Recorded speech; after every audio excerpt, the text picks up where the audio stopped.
Hello दोस्तों। आज मैं आपको पढ़ाऊंगा ऑटोनॉमिक नर्वस सिस्टम के ड्रग्स के बारे में। तो ड्रग्स पढ़ने से पहले हम ब्रीफ में जान लेते हैं कि ये ऑटोनॉमिक नर्वस सिस्टम होता क्या है, क्योंकि इसके बारे में आप डिटेल में पढ़ेंगे फिजियोलॉजी में। ठीक, तो सबसे पहले मैंने यहाँ रफ सा डायग्राम बना रखा है। इसमें एक ब्रेन और स्पाइनल कॉर्ड मैंने आपको शो कर रखा है। तो इन दोनों को मिला के ब्रेन प्लस स्पाइनल कॉर्ड को हम बोलते हैं सेंट्रल नर्वस सिस्टम। अब इस सेंट्रल नर्वस सिस्टम से आपके बॉडी के डिफरेंट ऑर्गन तक डिफरेंस नर्व जाती हैं। इन सबको हम बोलते हैं peripheral nervous system. Peripheral nervous system का कुछ पार्ट ऐसा होता है जिसपे आपका कंट्रोल नहीं हो पाता। लाइक आप अपने जीआईटी के मूवमेंट को कंट्रोल नहीं कर पाते, आप अपने हार्ट बीट को कंट्रोल नहीं कर पाते। तो ये सारे जिसपे आपका कंट्रोल नहीं है, वैसे पेरिफेरल नर्वस सिस्टम के पार्ट को हम बोलते हैं ऑटोनॉमिक नर्वस सिस्टम। अब ऑटोनॉमिक नर्वस सिस्टम को भी फर्दर हम टू पार्ट में डिवाइड कर रखे हैं, parasympathetic nervous system and sympathetic nervous system. अब सिंपली आपको बताता हूँ, पैरासिम्पैथेटिक नर्वस सिस्टम और सिंपैथेटिक नर्वस सिस्टम जब एक्टिवेट होगा तो वो आपके बॉडी में क्या फंक्शन शो करेंगे। इसको समझने का एक सिंपल सा फंडा है, या याद करने का सिंपल सा फंडा है। जो पैरासिम्पैथेटिक नर्वस सिस्टम होता है वो आपके हार्ट बीट को डिक्रीज करेगा, लेकिन बॉडी में जहाँ जहाँ सप्लाई हो रहा है उस चीज़ को आपको, उसके फंक्शन को इंक्रीज कर देगा। सेम उल्टा सिंपैथेटिक नर्वस सिस्टम में होता है। यहाँ क्या होगा, जो सिंपैथेटिक नर्वस सिस्टम एक्टिवेट होता है तो वो आप हार्ट बीट को तो इंक्रीज करेगा, लेकिन जहाँ भी सप्लाई किया उसके फंक्शन को डिक्रीज कर देता है। ये सिंपली मैंने यहाँ शो कर रखा है। अगर पैरासिम्पैथेटिक नर्वस सिस्टम एक्टिवेट हुआ तो हार्ट बीट को आपको डिक्रीज कर देगा, हार्ट के फंक्शन को डिक्रीज कर देगा। तो हार्ट के फंक्शन को डिक्रीज करना को मेडिकल टर्मिनोलॉजी में हम ब्रेडिकार्डिया बोलते हैं। ठीक है, तो अगर ये एक्टिवेट हुआ पैरासिम्पैथेटिक नर्वस सिस्टम तो ब्रेडिकार्डिया हो जाएगा सिंपली, और अदर सारे फंक्शन इंक्रीज होते हैं। अब ब्रोंकस मतलब आपके फेफड़ों में जो हवा ले जाने वाली नली होती है उसको बोलते हैं ब्रोंकस, उसका ये कंस्ट्रिक्शन करा देगा। जब कंस्ट्रिक्शन कराएगा तो आपको सांस लेने में दिक्कत होगी। जीआईटी जीआईटी के मुंह जो मूवमेंट है उसको इंक्रीज कर देगा, तो बार बार आपका स्टूल पास होगा तो डायरिया कॉज करा सकता है। ब्लैडर ब्लैडर मतलब होता है यूरिनरी ब्लैडर, अगर इसके एक्टिविटी को इंक्रीज किया तो आप बार बार यूरिनेशन करेंगे, मतलब यूरिन का त्याग करेंगे, जिसके कारण, ठीक ओके। फिर आता है ग्लैंड, ग्लैंड का सिक्रीशन इंक्रीज हो सकता है। सिंपल से कैसे, स्वेट ग्लैंड है तो पसीना आपको ज़्यादा आएगा अगर ये एक्टिवेट हुआ। और प्यूपिल जो पुतलियाँ होती हैं उसको ये एक्टिवेट करेगा तो वो कंस्ट्रिक्ट हो जाएंगे, सिकुड़ जाएंगे। जब सिकुड़ेंगे तो उसको हम मेडिकल टर्म में बोलते हैं मियोसिस। अब उल्टा आ जाइए, sympathetic nervous system. Sympathetic nervous system क्या करता है, आपके हार्ट की एक्टिविटी को इंक्रीज कर देगा। जब इंक्रीज करेगा तो इसको हम मेडिकल टर्म में बोलते हैं ट्रैकिकार्डिया। और बाकी सारे फंक्शन को ये डिक्रीज करा देगा। ब्रोंकस, तो ये ब्रोंकस के फंक्शन को डिक्रीज कराया, मतलब उसके डायलेशन करा दिया, ब्रोंको डायलेशन हो गया। जीआईटी की मूवमेंट को कम करा देगा। तो जब जीआईटी मूवमेंट मूव ही नहीं हो रही है तो कॉन्स्टिपेशन का शिकार हो जाएंगे आप। ब्लैडर ब्लैडर को क्या कराता है, उसके फंक्शन को ये डिक्रीज किया, यूरिन पास नहीं होगा। ठीक, उसके अलावा ग्लैंड ग्लैंड के सिक्रीशन को कम कर दिया, पसीना कम आएगा, आपके मुंह से जो लार्वा जो स्लाइवा सिक्रीट हो रहा है उसका स्लाइवेशन कम हो जाएगा। प्यूपल प्यूपल जो आपकी पुतली है उसको ये डायलेट कराने की जगह फैला देगी, जिसको हम मेडिकल टर्म बोलते हैं मिड्रियोसिस। अब यहाँ मैं एक सिंपल सा डायग्राम, एक न्यूरॉन्स का डायग्राम बना के दिखाया है। इसमें क्या होता है, जो बड़ा एक होता है एक्सॉन, ये सेल बॉडी, ये न्यूक्लियस, और ये एक्सॉन टर्मिनल्स होते हैं। तो होता क्या है, ये आपको शो करता हूँ। ये मान लीजिए आप आपका फर्स्ट न्यूरॉन है और ये दूसरा न्यूरॉन है। तो कई न्यूरॉन जो होते हैं एंड टू एंड ज्वाइंट होते हैं, जो इलेक्ट्रिकल न्यूरॉन्स होते हैं। लेकिन कुछ न्यूरॉन जो आपके बॉडी में मैक्सिमम न्यूरॉन्स का जो कलेक्शन होता है वो ऐसे होता है कि इन दोनों के बीच में स्पेस होता है, दो न्यूरॉन्स के बीच में। तो ये जो स्पेस होता है इसको हम बोलते हैं सिनेप्टिक क्लेफ्ट। ओके, और ये सिनेप्टिक क्लेफ्ट, ये जो स्पेस है, ठीक है, पहले सिनेप्टिक क्लेफ्ट के पहले वाले न्यूरॉन को हम बोलते हैं प्री। प्री मतलब होता है पहले, तो इसको पहले, और ये सिनेप्टिक क्लेफ्ट के बाद वाले को हम बोलते हैं पोस्ट। पोस्ट मतलब बाद में। तो सिनेप्स उसके पहले प्री, तो प्री सिनेप्टिक न्यूरॉन, और सिनेप्स, और उसके बाद पोस्ट, तो post synaptic neuron. I hope समझ गए होंगे आप। तो ठीक, तो प्री सिनेप्टिक न्यूरॉन से जब इलेक्ट्रिक इम्पल्स जनरेट होता है ये पोस्ट सिनेप्टिक न्यूरॉन्स तक जाता है। कैसे जाएगा, बीच में तो स्पेस है, तो इसके लिए प्री सिनेप्टिक न्यूरॉन यानी इस वाले न्यूरॉन से कुछ केमिकल सीक्रेट होते हैं। ये केमिकल जाके पोस्ट सिनेप्टिक न्यूरॉन्स को एक्टिवेट करते हैं, तो इसी केमिकल्स को हम बोलते हैं न्यूरोट्रांसमीटर। आई होप इतना आपको समझ में आ गया होगा। न्यूरॉन्स के बारे में समझने के बाद अब हम आते हैं पैरासिम्पथेटिक नर्वस सिस्टम पे। अब मैंने आपको बताया था pre synaptic neurons, post synaptic neuron, तो पैरासिम्पथेटिक नर्वस सिस्टम में भी ये आपको प्री सिनेप्टिक न्यूरॉन्स दिख रहा होगा ये पूरा, और ये बीच में सिनेप्टिक क्लेफ्ट, सिनेप्टिक क्लेफ्ट के बाद होता है पोस्ट सिनेप्टिक न्यूरॉन, और जो इसका न्यूरोट्रांसमीटर होता है उसको हम बोलते हैं एसिटाइल कोलिन। अब मैं आपको बताता हूँ एसिटाइल कोलिन फॉर्म कैसे होता है, प्लस ये पोस्ट सिनेप्टिक न्यूरॉन्स को एक्टिवेट कैसे करता है। अब यहाँ पे देखिए कोलिन जो होता है वो अंदर जाएगा प्री सिनेप्टिक न्यूरॉन्स के बाद, ये फिर कन्वर्ट होगा, इसका एसाइलेशन होगा एसिटाइल कोलिन में। अब एसिटाइल कोलिन जब फॉर्म हो गया तो वैसे तो घूमता रहेगा नहीं, तो ये स्टोर होता है। सिंपली आप समझिए एक फैक्ट्री में कोई भी सामान बनता है तो वो पूरे फैक्ट्री में इधर उधर तो बिखरा नहीं रहता है, उसके लिए आप एक स्टोरेज हाउस बनाते हैं जो स्टोर करे।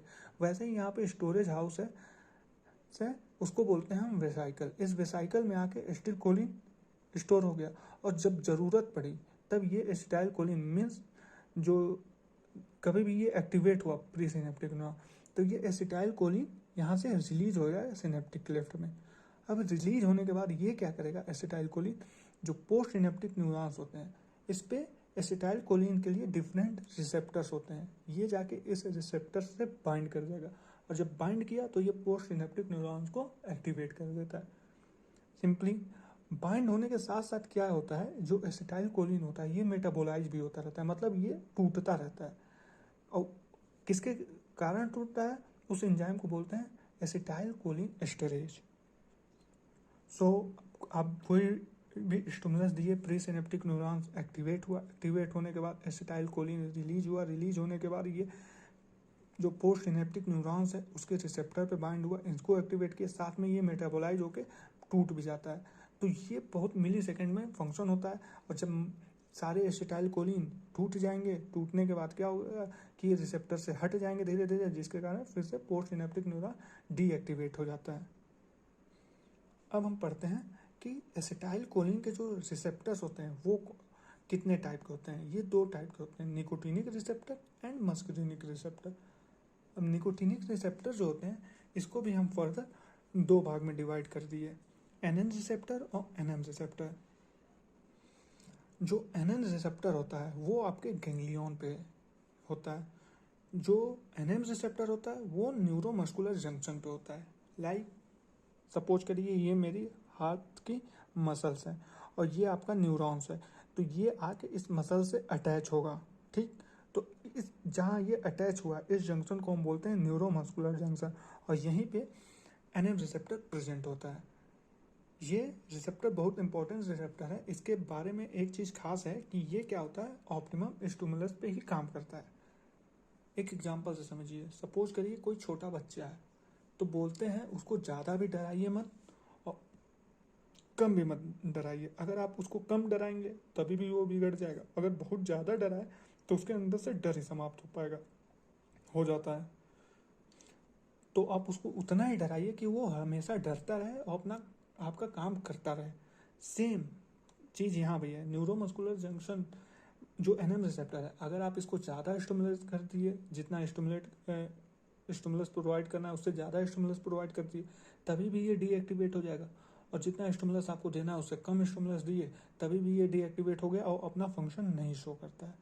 इसके बारे में हम अभी जब माइस्थेमिया ग्रेविस नामक डिजीज के बारे में पढ़ेंगे तब आपको डिटेल में क्लियर हो जाएगा, ठीक। अब आइए मस्करिनिक रिसेप्टर। मस्करिनिक रिसेप्टर को फर्दर 3 पार्ट में डिवाइड कर दिया गया, M1, M2, M3। और ये कहाँ कहाँ प्रेजेंट होता है याद करने का सिंपल तरीका, पहले खाओ पियो फिर दिल लगाओ बाकी काम बाद में। मीन्स पहले खाओ पियो M1 ऑन स्टमक, फिर दिल लगाओ मीन्स हार्ट, तो जो M2 होता है वो हार्ट पे होता है, बाकी काम बाद में, मीन्स M3 क्या होता है, जहाँ भी ब्रोंकस, ब्लैडर, ग्लैंड, प्यूपल जहाँ भी आपको दिखे वहाँ M3 रिसेप्टर प्रेजेंट होंगे।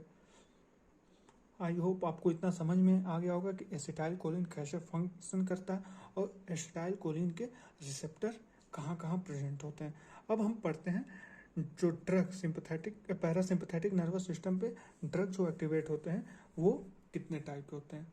हम इनको दो भाग में डिवाइड कर दिए, पैरासिम्पैथेटो मिमिक ड्रग और पैरासिम्पैथेटो लाइटिक ड्रग।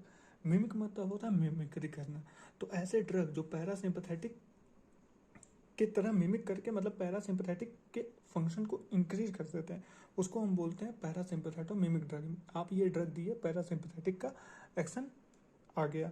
दूसरा होता है पैरासिम्पैथेटो लाइटिक ड्रग, मीन्स लाइटिक मतलब या लाइसिस मतलब होता है तोड़ना, मतलब आप अगर ये ड्रग देते हैं तो जो पैरासिम्पैथेटिक का फंक्शन है वो कम हो गया, तो उसको हम बोल दिए पैरासिम्पैथेटो लाइटिक ड्रग। अब हम फोकस करते हैं पैरासिम्पैथेटो मिमिक ड्रग के बारे में। इसको फर्दर दो भाग में डिवाइड कर दिया गया, डायरेक्ट एक्टिंग और इनडायरेक्ट एक्टिंग। अब डायरेक्ट एक्टिंग और इनडायरेक्ट एक्टिंग समझने का समझाता हूँ मैं आपको क्या होता है। पैरासिम्पैथेटो मिमिक है, मतलब आपको पैरासिम्पैथेटिक जो नर्वस सिस्टम है उसकी एक्टिविटी को इंक्रीज करना है। तो यहाँ आप देख सकते हैं जैसे डायरेक्ट एक्टिंग, ये रिसेप्टर्स हैं, तो आप कोई ड्रग ऐसी दिए जो डायरेक्ट आके इस रिसेप्टर से बाइंड हो गए, तो इस रिसेप्टर को एक्टिवेट करेंगे। फाइनली आपका मोटिव यही तो है कि इस रिसेप्टर को एक्टिवेट किए, और रिसेप्टर को एक्टिवेट किए तो पोस्ट सिनेप्टिक न्यूरॉन्स एक्टिवेट हो जाएंगे। तो कुछ ड्रग ऐसे होते हैं जो डायरेक्ट आके इस रिसेप्टर से बाइंड हो गए, तो उनको हम बोलते हैं डायरेक्ट एक्टिंग ड्रग। लेकिन कुछ ड्रग ऐसी होती हैं कि जो आके ये एसिटाइल कोलिन एस्टरेज है, इसके फंक्शन को डिक्रीज कर दिए। जब इसके फंक्शन को डिक्रीज करेंगे तो एसिटाइल कोलिन मेटाबोलाइज नहीं होगा। अगर वो मेटाबोलाइज नहीं होगा तो ये मैक्सिमम टाइम तक सिनेप्टिक क्लेफ्ट में पड़ा रहेगा। जब सिनेप्टिक क्लेफ्ट में पड़ा रहेगा तो ये रिसेप्टर को उतने देर तक एक्टिवेट किया रहेगा, तो उन ड्रग को बोलते हैं इनडायरेक्ट एक्टिंग। आई होप आपको समझ में आ गया होगा कि डायरेक्ट एक्टिंग कैसे फंक्शन करते हैं और इनडायरेक्ट एक्टिंग ड्रग कैसे फंक्शन करती है। तो डायरेक्ट एक्टिंग ड्रग में आपको ज़्यादा ड्रग नहीं याद करने, केवल 4 ड्रग याद करने हैं, pilocarpine, bethanechol, methacholine and carbachol. इन 4 ड्रग्स के बारे में हम थोड़ा बहुत जान लेते हैं, कैसे ये फंक्शन करते हैं। अगर आप ये देंगे तो क्या क्या बॉडी में फंक्शन चेंज होंगे आप ये। अब होता है पिलोकार्पिन, पी फॉर पिलोकार्पिन और पी फॉर प्यूपल। अब मैंने बताया था जब पैरासिम्पैथेटिक नर्वस सिस्टम एक्टिवेट होगा तो प्यूपल्स पे क्या होगा, प्यूपल्स की साइज डिक्रीज हो जाती है, जिसको मेडिकली में मतलब प्यूपल कंस्ट्रिक्शन हो जाता है, और मेडिकल टर्म में उसको हम मियोसिस करेंगे। तो जैसे ही आप देंगे, और प्यूपल पे कौन से रिसेप्टर होते हैं, पहले खाओ पियो फिर दिल लगाओ, बाकी काम बाद में, मीन्स प्यूपल आता है तब बाद में M3 रिसेप्टर यहाँ पे प्रेजेंट होगा। ओके, तो जब आप पिलोकार्पिन देंगे तो इसमें मियोसिस होगा। अब इस ड्रग के बारे में हम डिटेल में ग्लाइकोमा जब मैं आपको बताऊंगा उसमें मैं बताऊंगा। दूसरा होता है बेथनिकोल। बेथनिकोल पे B for bethanechol, B for bladder, bladder पे भी M3 रिसेप्टर होगा, और जब ये पैरासिम्पैथेटिक नर्वस सिस्टम को एक्टिवेट करेगा तो ब्लैडर में क्या होगा, कंस्ट्रिक्शन होगा। तो कभी ऐसा कंडीशन आ गया हो कि आपका यूरिनेशन नहीं हो रहा है, मतलब आपका ब्लैडर जो होता है एटोनिक हो रखा हो, उसने अपना फंक्शन शो करना बंद हो गया, तो आप ये ड्रग देंगे जिसके कारण ब्लैडर का कंस्ट्रिक्शन होगा और यूरिनेशन हो जाएगा। ठीक, तीसरा आ गया मेथाकोलिन। मेथाकोलिन क्या फंक्शन करता है, मायोकार्डियम मतलब हार्ट पे होगा, और बताया था कि पैरासिम्पैथेटिक नर्वस सिस्टम क्या करता है, आपके हार्ट की एक्टिविटी को डिक्रीज कर देता है। तो हार्ट पे कौन से रिसेप्टर होते हैं, पैरासिम्पैथेटिक के M2 रिसेप्टर, तो ये हार्ट की एक्टिविटी को डिक्रीज करती है। तो हार्ट की एक्टिविटी डिक्रीज करना मेडिकल टर्म उसका होता है ब्रेडिकार्डिया।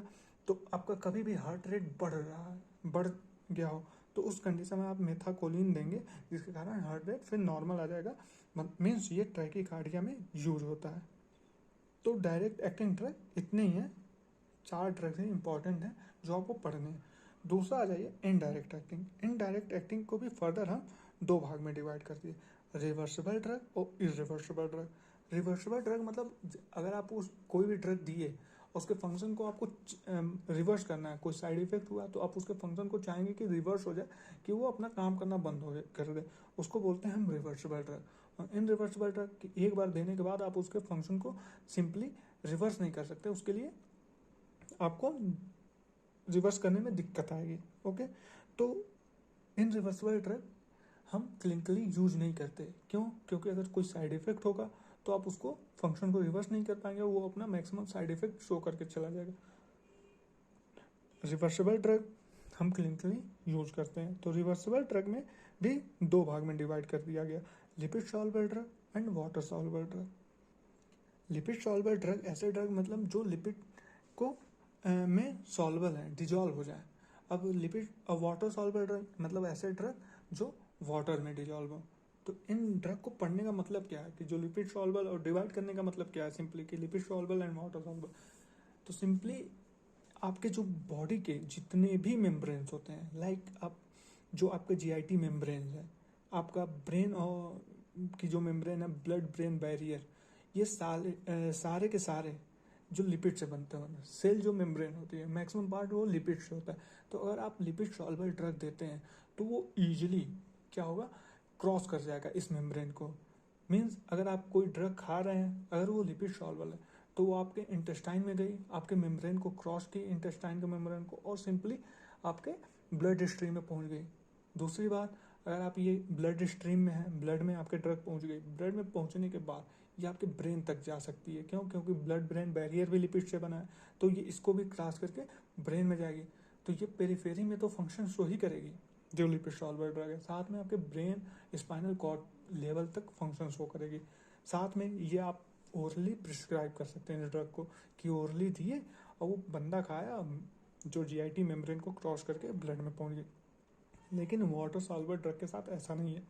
क्यों? क्योंकि ये लिपिड सॉल्युबल तो होते नहीं है, तो ये मेम्ब्रेन को क्रॉस नहीं कर पाए। तो ये आप इनको ओरली प्रिस्क्राइब नहीं कर सकते। ओरली अगर आप इसको देंगे तो ये आपके इंटेस्टाइन में ही रहेंगे, यहाँ से मेम्ब्रेन को क्रॉस करके ब्लड तक नहीं जाएंगे और एक्सक्रीट हो जाएंगे, मतलब ये अपना फंक्शन नहीं शो करेंगे। तो इसको हम सीधे आईवी या आईएम में इंजेक्ट करते हैं।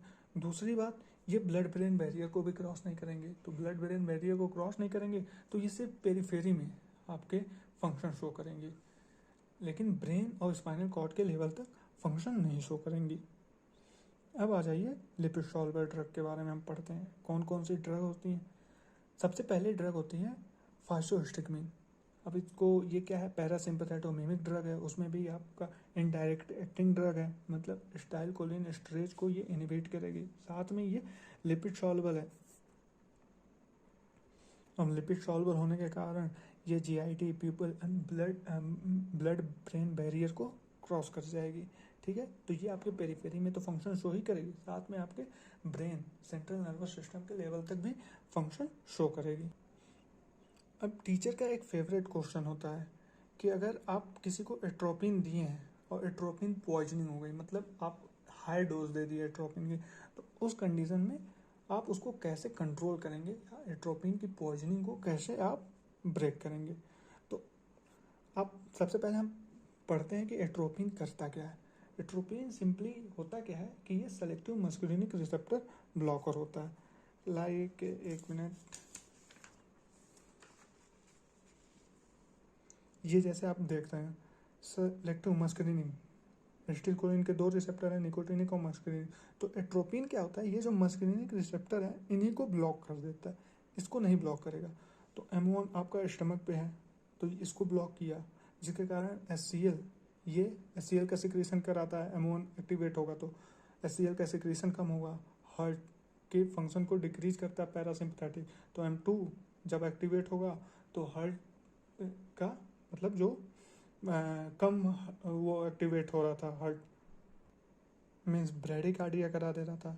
M3 रिसेप्टर ब्रोंकस, ब्लैडर और ग्लैंड और प्यूपल पिता, इन सबके फंक्शन को आपका इंक्रीज करा रहा था। तो अगर आप एट्रोपिन दिए तो ये सबके फंक्शन, हार्ट के फंक्शन जो होता है, हार्ट की एक्टिविटी इंक्रीज हो गया, लेकिन इन सबका फंक्शन डिक्रीज हो गया। ठीक, तो अगर एट्रोपिन ज़्यादा अमाउंट में दे रखे आप तो उस को कैसे आप ब्रेक करेंगे अगर एट्रोपिन पॉइजनिंग हो गई। दूसरी बात, एट्रोपिन जो होता है वो आपके पेरिफेरी में तो होता ही होता है, साथ में आपके ब्रेन तक पहुंच जाता है। तो आप ऐसे ड्रग प्रिस्क्राइब करेंगे जो पेरिफेरी प्लस ब्रेन दोनों में फंक्शन शो करे। तो ट्रीटमेंट ऑफ चॉइस या ड्रग ऑफ चॉइस जो होता है एट्रोपिन पॉइजनिंग में, वो फाइसोहिस्टिकमिन होता है। क्यों? क्योंकि ये पेरिफेरी में भी रहता है और आपके ब्रेन तक भी जाता है, ब्लड ब्रेन बैरियर को क्रॉस करके ब्रेन तक भी गया और पैरासिम्पथेटिक एक्टिविटी इंक्रीज करता है। ठीक, क्योंकि रिसेप्टर ब्लॉक है तो रिसेप्टर पे तो ये फंक्शन करता नहीं है, ये एसिटाइल कोलिन स्टोरेज को इनहिबिट किया, जिसके कारण इनहिबिट होने के कारण एसिटाइल कोलिन जो होता है वो सिनेप्टिक क्लेफ्ट में ज़्यादा देर तक रहता है, और जब ज़्यादा अमाउंट में रहेगा एसिटाइल कोलिन तो ये रिसेप्टर पे एक्ट करेगा, धीरे धीरे करके एक्ट करेगा और ट्रोपिन पॉइजनिंग आपकी समाप्त हो जाएगा।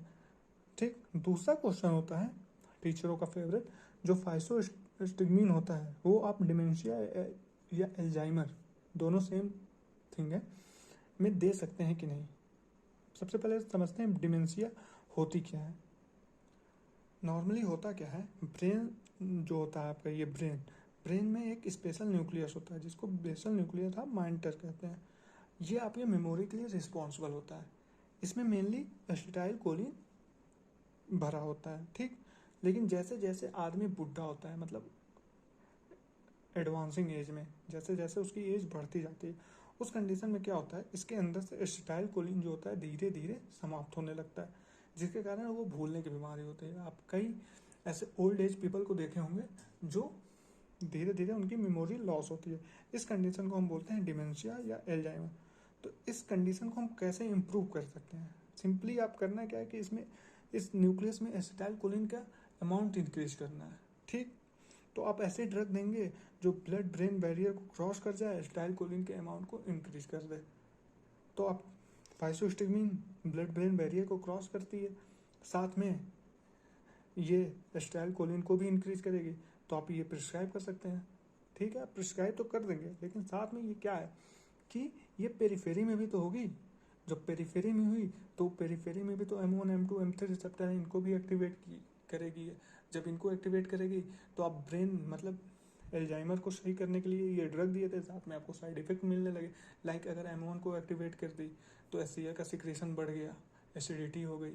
M2 को एक्टिवेट कर दी तो आपका हार्ट बीट जो होता है कम हो गया, ब्रेडिकार्डिया हो गया। M3 को एक्टिवेट करी तो आपका सलाइवेशन कम हो गया, पसीना कम आ रहा है, जिसके कारण हीट आपको ज़्यादा लग रही है। तो ये सारे साइड इफेक्ट भी तो हैं इसके फाइसोस्टिग्मीन के। तो आप ऐसे ड्रग प्रिस्क्राइब करेंगे जो हाईली लिपिड सॉल्युबल हो। जितना से अधिक लिपिड सॉल्युबल होंगे उतना ज़्यादा ब्लड ब्रेन बैरियर्स को क्रॉस करेगी, उतना ज़्यादा ब्रेन में पहुंचेगी। जब वो ब्रेन में ज़्यादा पहुंचेगी, पेरिफेरी में कम रहेगी, पेरिफेरी में कम रही तो उसके साइड इफेक्ट कम होते हैं। तो वैसे ड्रग होती है ट्रैक्रीन।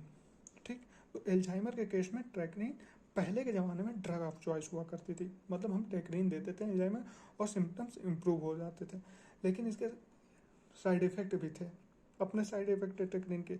लाइक ये हिपैटोटॉक्सिक होती थी और शॉर्ट एक्टिंग होती थी। शॉर्ट एक्टिंग होने के कारण दिन में कई बार प्रिस्क्राइब करना होता था, और हिपैटोटॉक्सिक होने के कारण ये आपको लीवर को जल्दी डैमेज कर देती थी।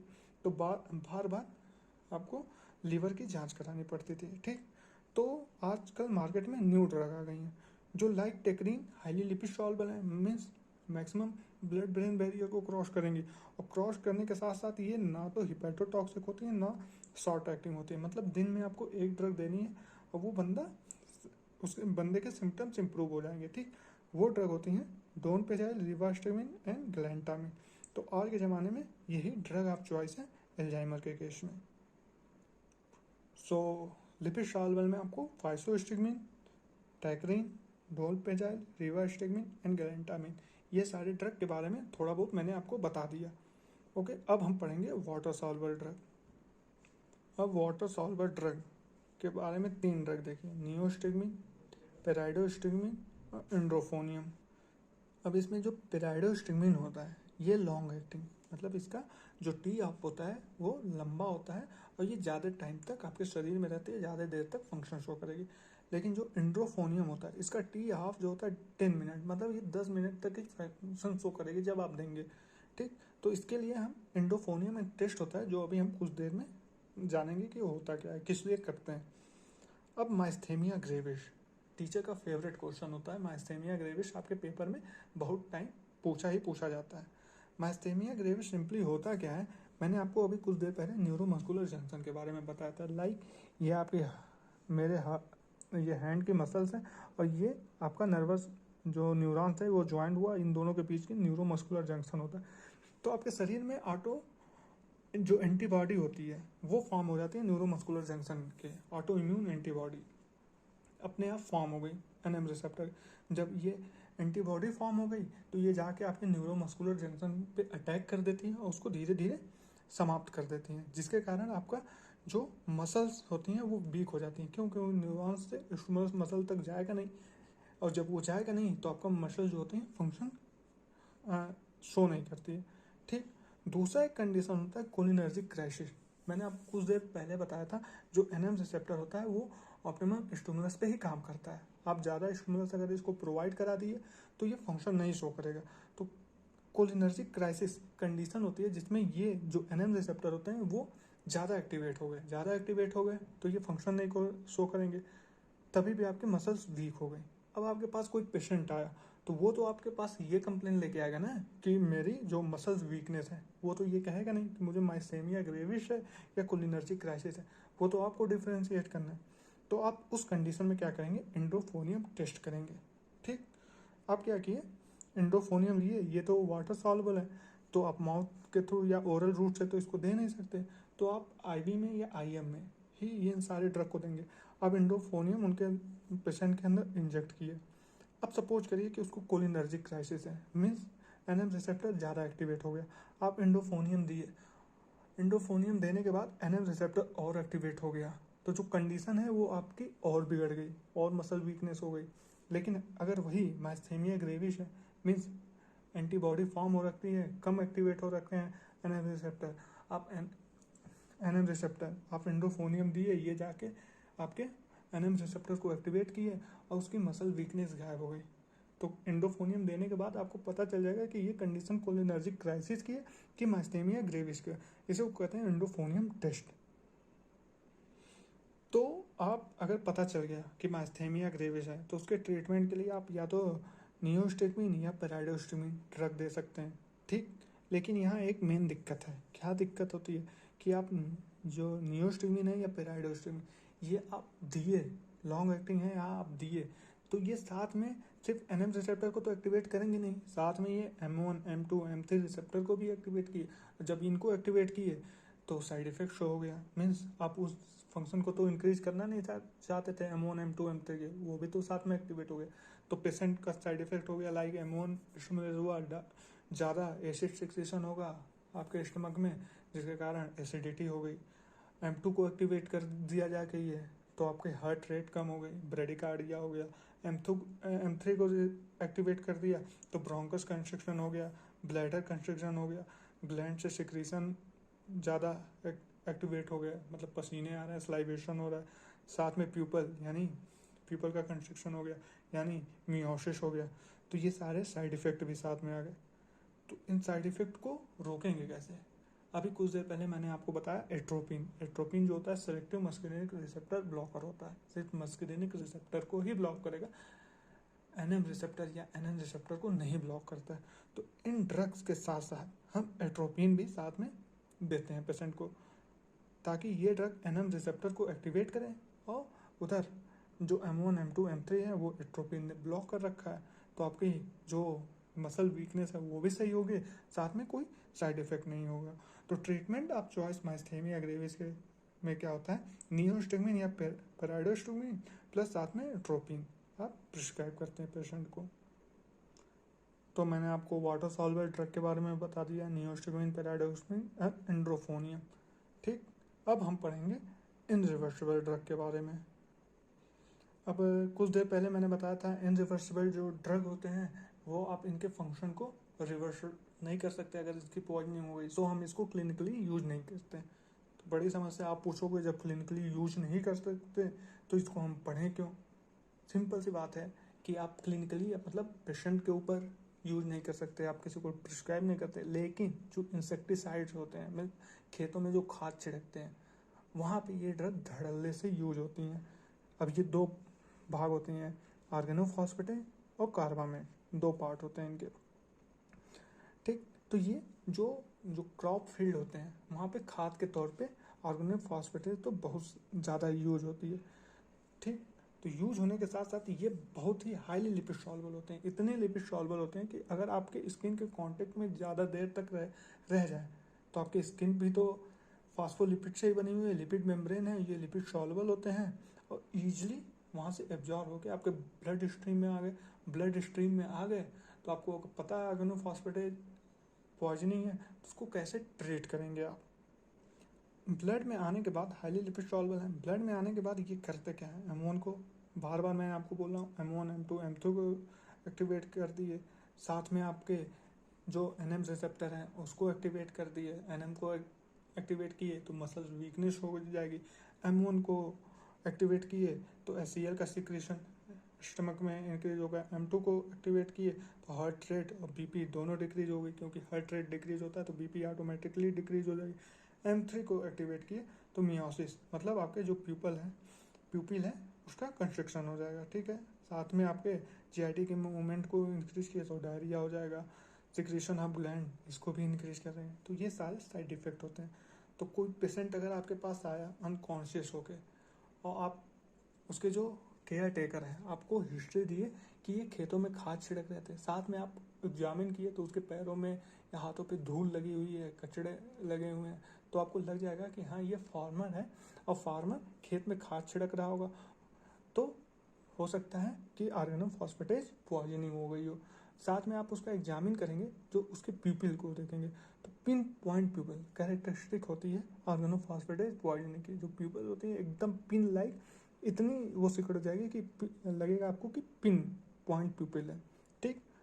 तो ऑर्गेनोफॉस्फेटेज पॉइजनिंग, अब उसको ट्रीटमेंट के लिए आपके पास होता है एट्रोपिन, क्योंकि सेलेक्टिव मस्कुलिनिक रिसेप्टर ब्लॉकर होते हैं, ये जाके मस्कुलिनिक रिसेप्टर को एक्टिवेट किए और ये सेलेक्टिव मस्कुलिनिक रिसेप्टर ब्लॉकर है। जब ये जाके आईवी में आप एट्रोपिन लिए और हर 5 मिनट तक आईवी में 5 मिनट में आईवी में उसको इंजेक्ट करेंगे। कब तक इंजेक्ट करते रहेंगे? 2 ml लेके, जब तक उसके शरीर का सिक्रेशन कम ना हो जाए पूरी, साथ में जो उसकी पिन पॉइंट प्यूपिल थी वो डायलेट होकर सही ना हो जाए, मतलब मिड्रियोसिस ना हो जाए और हार्ट रेट 100 से ऊपर ना चला जाए। साथ में आपको ध्यान रखना है कि उसके बॉडी को पूरी तरह साफ करना है ताकि जो भी ऑर्गेनोफॉस्फेटेज उसके स्किन के कांटेक्ट में है वो सही हो जाए, ठीक। तो ड्रग ऑफ चॉइस को होता है ऑर्गेनोफॉस्फेटेज में आप या कार्बामेट में एट्रोपिन इंजेक्ट करते हैं। अब दूसरी ड्रग भी होती हैं एट्रोपिन के अलावा जो आप इनके पॉइजनिंग में यूज कर सकते हैं ट्रीट करने के लिए, वो होते हैं ऑक्जाइम्स ग्रुप ऑफ ड्रग। लेकिन टीचर का जो होता है फेवरेट क्वेश्चन, जो ऑक्जाइम्स होता है वो सिर्फ और सिर्फ ऑर्गेनोफॉस्फेटेज पॉइजनिंग को ही ट्रीट करेगा, कार्बामेट पॉइजनिंग को ट्रीट नहीं करता। और ये हर साल हर पेपर में पूछा जाता है कि why oxime treat only organophosphates poisoning not carbamate poisoning. तो सिंपली मैं आपको यहाँ एक समझाता हूँ डायग्राम के थ्रू। ये देखिए एसिटाइल कोलिन एस्टरेज, ये स्ट्रक्चर मैंने बना दिया। इस पे 2 साइट होते हैं, एक होता है एस्टरिक साइट E से डिनोट किया और A फॉर एनायनिक साइट। जो एसिटाइल कोलिन होता है वो आके आपके एस्टरिक साइट पे बाइंड होता है और ये मेटाबोलाइज हो जाता है, ठीक। ये कॉन्टिन्यूस प्रोसेस चलता रहता है, ACH आया बाइंड हुआ ब्रेक हुआ, ACH आया बाइंड हुआ ब्रेक हुआ, कॉन्टिन्यूस चलता रहता है। अब ऑर्गेनोफॉस्फेटेज पॉइजनिंग हुई तो ऑर्गेनोफॉस्फेटेज क्या करता है, आके आपके एसिटाइल कोलिन एस्टरेज जो है उसके एस्टरिक साइड से बाइंड हो जाता है। अब जब बाइंड हो गया तो ACH आके यहाँ बाइंड नहीं हो पाया तो ये ज़्यादा देर तक ACH का मेटाबॉलिज्म नहीं हुआ, मेटाबोलाइज नहीं हुआ तो सिनेप्टिक क्लेफ्ट में ज़्यादा देर तक रहेगा और साइड इफेक्ट शो होता रहेगा, ठीक। तो आप उस कंडीशन में अगर ऑक्जाइम देते हैं तो ऑक्जाइम क्या होता है, जो एनायनिक साइट होता है वहाँ आके बाइंड हो जाता है और जब ये बाइंड हुआ यहाँ पे तो ऑर्गेनोफॉस्फेटेज प्लस ऑक्जाइम के बीच में ये एक दूसरे के बहुत पास होते हैं, पास होने के कारण इन दोनों के बीच में स्ट्रॉन्ग बॉन्ड फॉर्म हो जाता है। जब ये स्ट्रॉन्ग बॉन्ड फॉर्म हुआ तो ये इस साइड से हट जाते हैं, रिप्लेस हो गए, ठीक। ये देखिए यहाँ ऑर्गेनोफॉस्फेटेज ऑक्जाइम कॉम्प्लेक्स फॉर्म हो गया और ये फॉर्म होने के बाद यहाँ से रिलीज हो गया, जिसके कारण जो एस्टरिक साइड है फिर फ्री हो गई और ACH आके यहाँ बाइंड हुआ ब्रेक हुआ बाइंड हुआ, मतलब फिर से ये पहले वाला प्रोसेस रिटेन हो गया, ठीक, जिसके कारण पॉइजनिंग हट गई ऑर्गेनोफॉस्फेटेज की। लेकिन what happen in case of carbamate के केस में क्या होता है कि कार्बामेट का साइज बहुत बड़ा होता है, ये एक साइड एस्टरिक साइड और एनायनिक साइड दोनों पे बाइंड होता है। अब ये एक साथ दोनों पे बाइंड हो गया तो ऑक्साइड को जगह मिला नहीं कि एनायनिक साइड पे आके बाइंड हो, जिसके कारण ये इसको रिप्लेस नहीं कर पाता कार्बामेट को। तो यही रीज़न है कि जो ऑक्साइड है वो सिर्फ और सिर्फ ऑर्गेनोफॉस्फेटेज पॉइजनिंग को ट्रीट करता है, कार्बामेट पॉइजनिंग को ट्रीट नहीं करता है। तो आई होप दोस्तों आपको पैरासिम्पथेटोमिमिक ड्रग के बारे में मैंने इस वीडियो लेक्चर में बताया, आपको समझ में आया होगा। आप अगर नहीं समझ में आया तो वीडियो को फिर से रिपीट करके देखिए और डेफिनेटली आपको समझ में आएगा। और सिंपैथेटोमिमिक ड्रग की जो क्लासिफिकेशन है, आप कोई भी एक स्टैंडर्ड बुक उठाइए, उससे क्लासिफिकेशन देखिए। इतनी ड्रग अगर आपने पढ़ी है ठीक से, जितना मैंने बताया, तो आपको क्लासिफिकेशन भी ईजिली याद हो जाएगा। साथ में आप कोई एक स्टैंडर्ड बुक फॉलो करिए, क्योंकि बुक का कोई सब्स्टिट्यूट नहीं है। ये आपके मैंने ये वीडियो बनाई है ताकि आपको ईजिली समझ में आ जाए। इस वीडियो देखने के बाद अगर आप कोई बुक फॉलो करते हैं तो वो ईजिली आपको समझ में आएगी। नेक्स्ट वीडियो में हम पढ़ेंगे पैरासिम्पथेटोलाइटिक ड्रग के बारे में। तो इस चैप्टर से आपको अगर कोई भी डाउट है तो आप कमेंट सेक्शन में पूछ सकते हैं। साथ में अपना फीडबैक भी दीजिएगा कि आपको वीडियो समझ में आया कि नहीं। अगर नहीं समझ में आया, कहीं मेरे अंदर जो कमी है मैं उसको दूर करूँगा, आप मुझे बताइए कमेंट सेक्शन में। ओके, अगर आपको अच्छा लगा है वो भी कमेंट करिए। साथ में आप इसको लाइक शेयर एंड सब्सक्राइब कर दीजिए ताकि ईजिली मुझे भी मोटिवेशन मिले और वीडियो मैं बनाऊं। और बेल बटन दबा दीजिएगा जिसके कारण आपको नेक्स्ट वीडियो की नोटिफिकेशन मिल जाए। So thank you, take care and keep studying.